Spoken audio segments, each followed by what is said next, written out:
Πέρασε νικηφόρο από το Λεβίδι και παραμένει κοντά στην κορυφή της βαθμολογίας. Δείτε το ρεπορτάζ.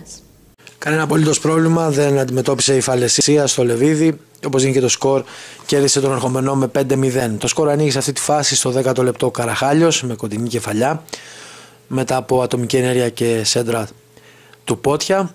Θα ξαναδούμε εδώ τη φάση με την οποία άνοιξε η ομάδα της Φαλαισίας στο σκορ. Κόρνερ του Κοσκολού, γυριστή κεφαλιά του Κολιόπουλου, δεν θα βρει το στόχο. Ξανά φιλοξενούμενοι στην επίθεση.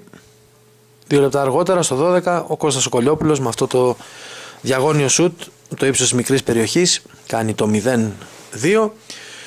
Ο ίδιος παίχτης θα εκμεταλλευτεί την ασταθή απόκριση του Μακρύ μετά από το σουτ του Κότσιρα και με κοντινό πλασέ δεν έχει κανένα πρόβλημα να κάνει το 0-3 στο 13ο μόλις λεπτό και να καθαρίσει ουσιαστικά το παιχνίδι. Φάουλ με τον ερχομενό για το Μούστο, η μπάλα πάνω από το οριζόντιο δοκάρι της εστίας του Παπαδόπουλου. Φαλαισία που ήταν ασταμάτη ιδιαίτερα στο πρώτο ημίχρονο. 42ο λεπτό, ατομική ενέργεια του Κολιόπουλου, κάνει το hat trick και ανεβάζει το δίκτυο του σκορ στο 0-4. Στη φάση του δεύτερου ημιχρόνου τώρα, εδώ μια καλή ευκαιρία για τους φιλοξενούμενους. Που χάνει ο Κότσιρας μπροστά από το Μακρύ.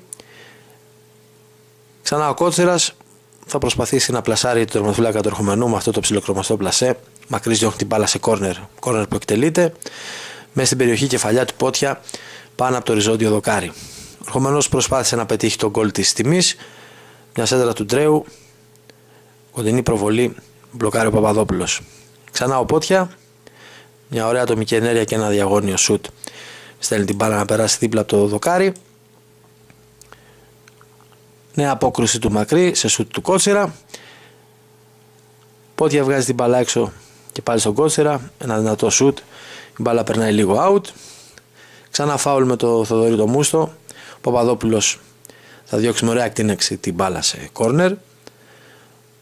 Τσούσης, μια παλιά για το Μούστο, σουτ, μπλοκάρει σταθερά ο Παπαδόπουλος. Φαλαισία στις τελευταία λεπτά του παιχνιδιού θα κάνει το τελικό